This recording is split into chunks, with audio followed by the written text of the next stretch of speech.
Assalamualaikum warahmatullahi wabarakatuh. Hai guys, welcome back to my channel. Di video kali ini, aku akan membahas materi bimbingan konseling, yaitu mengenai disiplin diri. Apa itu disiplin, kedisiplinan, disiplin diri, disiplin sekolah, dan bagaimana membiasakan disiplin baik itu di sekolah maupun di rumah. Nah, sebelum pembahasan, pastikan kalian telah subscribe channel ini dan pastikan untuk mengaktifkan lonceng notifikasinya agar kalian tidak ketinggalan video pembahasan selanjutnya.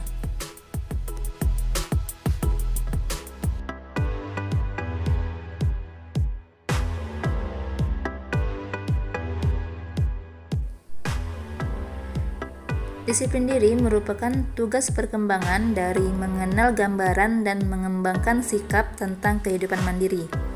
Merupakan bidang bimbingan pribadi, dan tujuan dari layanan ini adalah siswa dapat memahami berbagai perilaku yang mencerminkan nilai-nilai disiplin.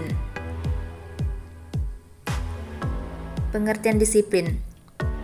Disiplin menurut KBBI adalah ketaatan dan kepatuhan terhadap peraturan yang dilaksanakan atas kesadaran pribadi. Dengan demikian, maka orang yang berdisiplin berarti orang yang dengan kesadaran sendiri taat dan patuh terhadap peraturan. Kedisiplinan berarti ketaatan atau kepatuhan seseorang terhadap peraturan perundang-undangan, kaidah dan hukum yang berlaku. Semua aturan dan tata tertib tentu mengandung nilai-nilai yang positif dan setiap orang dituntut untuk melaksanakannya dengan penuh disiplin. Sedangkan disiplin diri artinya kepatuhan dan ketaatan terhadap apa yang telah ditentukan dan disepakati oleh dirinya sendiri, misalnya disiplin menggunakan waktu, disiplin melaksanakan ibadah, dan disiplin belajar atau kerja.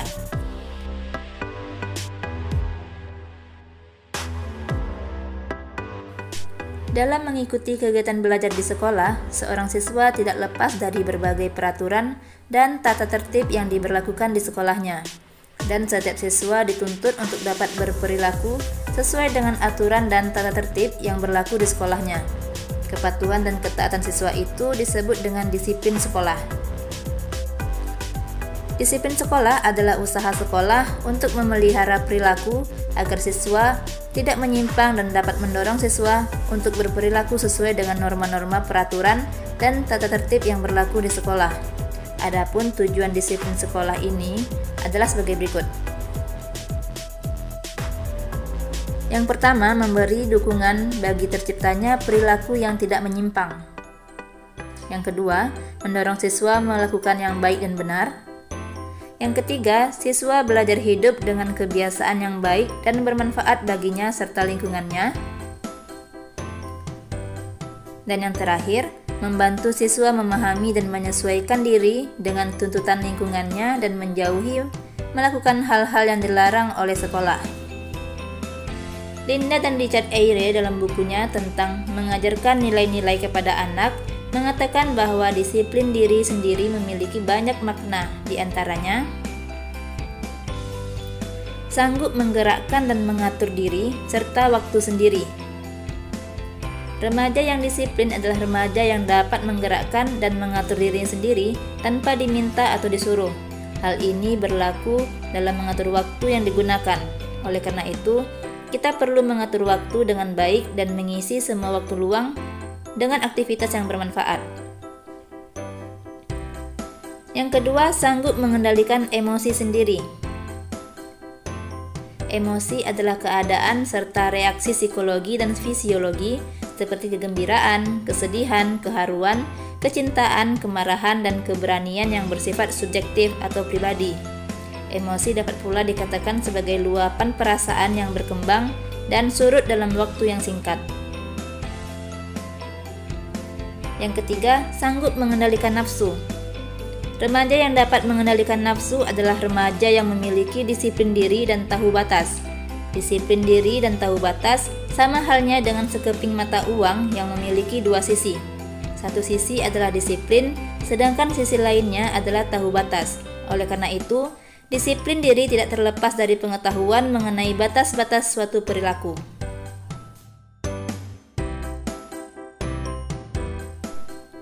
Disiplin itu sulit. Mengapa dikatakan demikian? Karena kebiasaan yang kita lakukan akan menentukan masa depan kita. Kebiasaan yang baik akan menghasilkan sesuatu yang baik, begitupun sebaliknya. Namun untuk membiasakan kebiasaan itu tidak mudah. Mengapa demikian? Alasannya yang pertama, manusia memiliki sifat mendasar seperti cenderung bermalas-malasan, ingin hidup seenaknya, mengikuti keinginan hatinya, dan keinginan untuk melanggar peraturan-peraturan yang ada. Alasan yang kedua, kita selalu menganggap pekerjaan sebagai suatu kewajiban, apapun beban yang harus dilakukan, bukan sebagai kesenangan. Dan yang ketiga, manusia cenderung cepat bosan jika melakukan kegiatan yang sama dalam jangka waktu yang lama. Nah, karena disiplin itu sulit, maka ada kiat-kiat disiplin diri yang bisa kita lakukan. Yang pertama, terbiasa dengan jadwal. Biasakan dirimu dengan jadwal dan kegiatan. Jika tidak punya kegiatan, maka buatlah kegiatan atau agendamu sejelas mungkin dan berpikirlah jika kegiatan itu penting meskipun itu hanya sebuah kegiatan kecil. Yang kedua, bahagia. Kekuatan bahagia juga berpengaruh terhadap kinerja dirimu untuk lebih aktif dan bersemangat. Oleh karena itu, faktor bahagia ini menjadi faktor penting untuk membiasakan disiplin diri. Yang ketiga adalah agenda. Buatlah agenda harianmu. Bagi yang masih sekolah, membuat agenda sangatlah penting untuk menghilangkan kemalasan yang mungkin setiap hari muncul untuk seorang pelajar. Maka dengan membuat agenda dapat meningkatkan atau membiasakan diri untuk disiplin. Selanjutnya yang keempat adalah rajin beribadah. Ternyata rajin beribadah dapat membangkitkan semangat di dalam diri kita. Dengan beribadah, ada waktu untuk kamu beristirahat dan memikirkan apa yang akan kamu lakukan selanjutnya. Dan dengan melaksanakan ibadah yang rutin, kamu akan dapat membiasakan kebiasaan disiplin diri.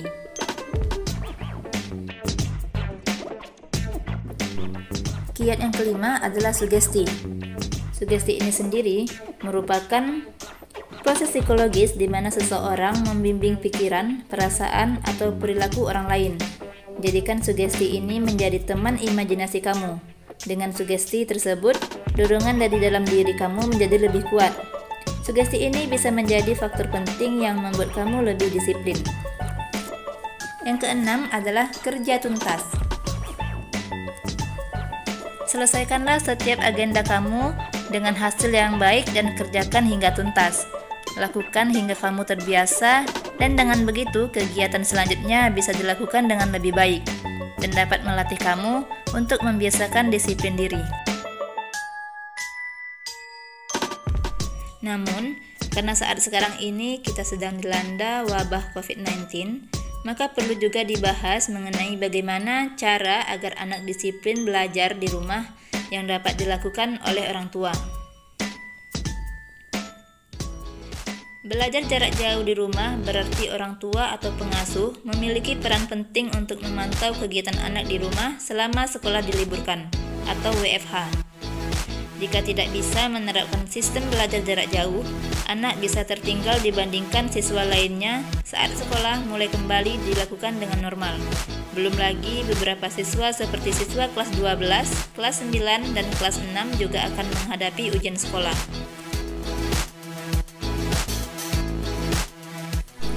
Yang pertama, menjelaskan situasi yang terjadi. Jelaskan situasi yang terjadi saat ini pada anak mengenai social distancing dan aktivitas di rumah. Berikan pemahaman bahwa anak tetap harus belajar di rumah, meskipun wabah COVID-19 sedang melanda negeri. Jelaskan bahwa belajar di rumah merupakan salah satu bentuk pencegahan penularan virus corona. Tempat ramai seperti sekolah dan juga ruang publik lainnya dapat meningkatkan potensi penularan virus.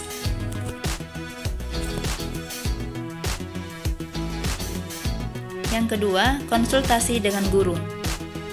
Juga disarankan agar orang tua selalu aktif berkonsultasi dengan guru di sekolah.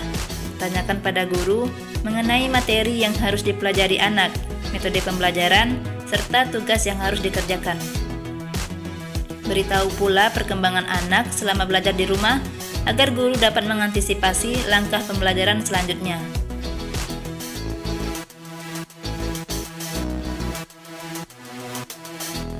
Cara yang ketiga adalah buat jadwal teratur. Libur sekolah bukan berarti bisa berleha-leha. Jelaskan pada anak situasi yang sedang terjadi, bahwa sekolah tetap berlangsung dan hanya saja dipindahkan ke rumah.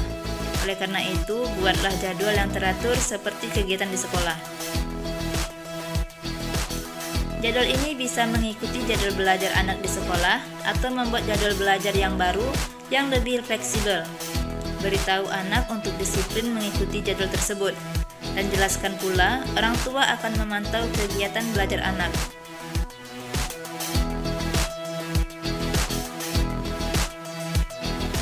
Cara selanjutnya adalah belajar dan bekerja sama. Aktivitas orang tua yang harus bekerja dari rumah bisa digabungkan dengan belajar bersama anak. Anak akan merasa lebih adil dan terpacu untuk belajar ketika orang tua juga ikut bekerja sama. Jangan sampai anak diminta untuk belajar, tapi orang tua justru bergosip atau bahkan asik menonton drama. Cara yang kelima adalah bantu anak belajar. Bantu pula anak untuk memahami materi yang dipelajari.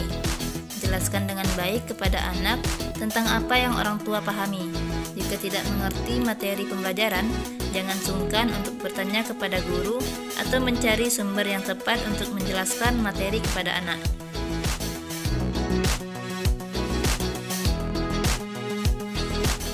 Cara yang keenam adalah memanfaatkan media pembelajaran daring atau online. Orang tua juga bisa menerapkan media pembelajaran secara daring yang sudah disediakan oleh Kemendikbud serta sejumlah lembaga yang memberikan akses secara gratis. Manfaatkan metode pembelajaran ini sebaik mungkin untuk mendapatkan video dan gambar sesuai dengan materi yang dibutuhkan anak. Cara yang ketujuh, suasana yang nyaman. Buat suasana yang nyaman untuk bekerja dan belajar di rumah. Beraktivitas di rumah berarti memiliki kebebasan dan keleluasaan untuk bereksplorasi. Orang tua juga mengajak anak belajar di ruang keluarga, pekarangan rumah untuk mendapatkan udara yang terbuka. Menggunakan benda tambahan seperti bantal dan menyiapkan makanan ringan juga bisa dilakukan agar anak betah belajar.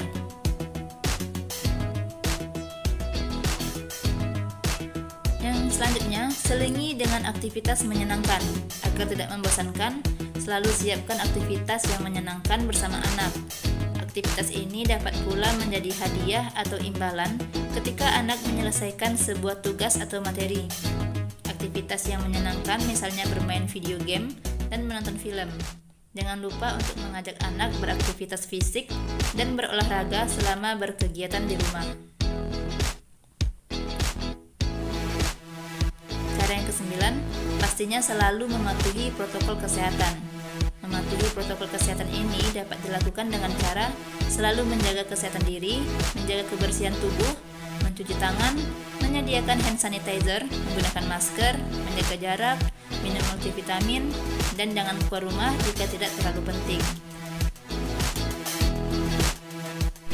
Nah, demikianlah video pembahasan dari materi bimbingan konseling, yaitu mengenai disiplin diri. Semoga video ini dapat bermanfaat bagi kita semua, dan jangan lupa untuk klik tombol like, komen, dan share ke semua sosial media yang kalian punya. Dan sampai jumpa di video pembahasan selanjutnya. Wassalamualaikum warahmatullahi wabarakatuh.